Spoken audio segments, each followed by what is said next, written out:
بندہ بھی شادیوں میں ناچ گانا کر رہا ہے یا کرائے پہ لڑکیوں کو اپنے مہمانوں کے سامنے نچواتا ہے، ان پہ پیسے پھینکتا ہے، یہ لوگ اللہ رب العزت کی حدودوں کو کراس کرنے والے لوگ ہیں، اور ان کو احساس ہی نہیں ہے، ان کو سمجھ ہی نہیں ہے۔ انہیں ایسا لگ رہا ہے جیسے ہم کوئی برا کام نہیں کر رہے، انہیں ایسا لگتا ہے جیسے پیسہ ہے تو کر لینی چاہیے یہ ساری چیزیں۔ لیکن اللہ کیا کہتا ہے؟ کلو واشربو، کھاؤ پیو، منع نہیں کر رہا میں، ولا تسرفو، اسراف نہ کرو، حد سے آگے نہ بڑھو، حد سے آگے بڑھو گے ذلیل ہو جاؤ گے۔ تو یاد رکھیے گا جتنے بھی یہ سوشل میڈیا پہ آپ لوگ شادی بیاہ کے فنکشنز وغیرہ دیکھ رہے ہیں، دیکھتے ہوئے مزہ آئے گا آپ لوگوں کو، کیونکہ آپ لوگ ترسے ہوئے لوگ ہو، آپ تو دوسروں کو دیکھ دیکھ کر زندگی گزارنے والے لوگ ہو، آپ کی اپنی تو کوئی مینٹالٹی ہے نہیں، نہ تو آپ کے پاس اپنا کوئی شعور، نہ ہی آپ اس قرآن سے ایجوکیٹ ہونا چاہ رہے ہو، نہ ہی آپ کے پاس حدیثوں کو سیکھنے کا ٹائم ہے، نہ ہی بڑوں کے ساتھ بیٹھ کر کوئی دو چار عقل کی باتیں سننے کا ٹائم ہے آپ کے پاس۔ میں اور آپ تو بے لگام گھوڑوں کی طرح، جاہلوں کی طرح اپنی زندگی گزار رہے ہیں، اور کوئی بھی بڑا جاہل ہمیں گلے سے پکڑ کر اپنا مرید بنا لیتا ہے،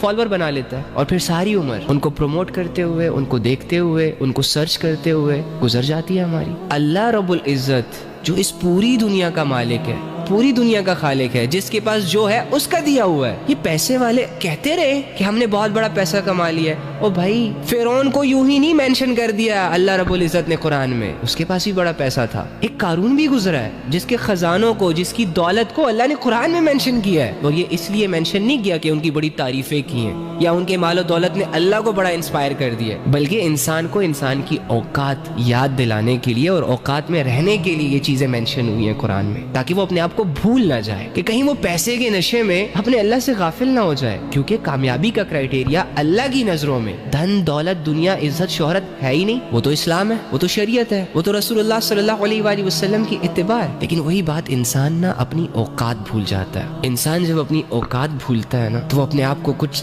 سمجھنے